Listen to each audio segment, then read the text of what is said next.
Il existe plusieurs façons de correspondre, mais je m'arrête ici sur les premiers gestes de la communication.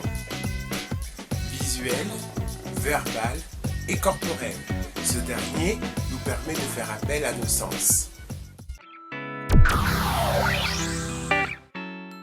La communication visuelle passe par des regards échangés, par exemple entre des personnes, par la vue ou encore par la lecture.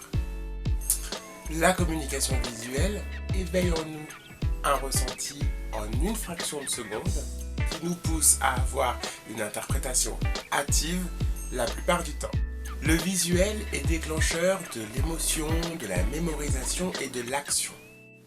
Il est bien de faire le tri visuel pour son bien-être.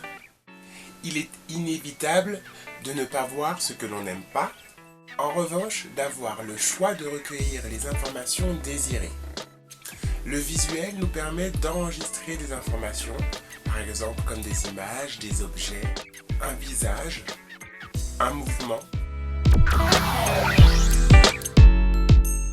La communication verbale, on l'utilise quand on est dans l'action, par exemple en réunion, en conférence, avec des amis, mais on l'utilise aussi dans des situations de solitude lorsqu'on se parle à soi-même. C'est un échange d'idées à travers des mots, un vocabulaire, un son, un ton, une articulation. Il n'y a pas à dire, à chacun d'être libre de dire ce qu'il souhaite. Savoir être conscient de ce que l'on dit et de l'impact que cela procure sur soi ou chez son interlocuteur en étant le plus sincère possible. Toute bonne intention évite toutes sortes d'affronts, tendus ou négatifs.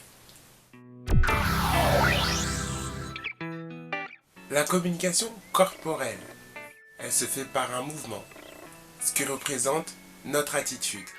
Bouger avec ses membres amplifie et accentue notre communication.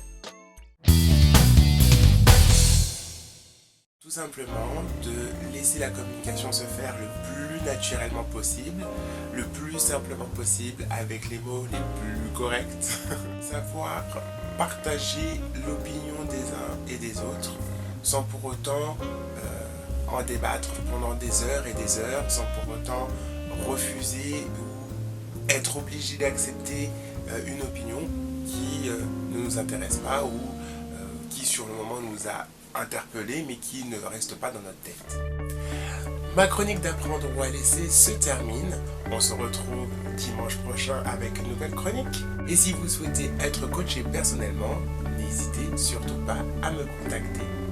Je vous souhaite une très bonne semaine et vous dis à bientôt.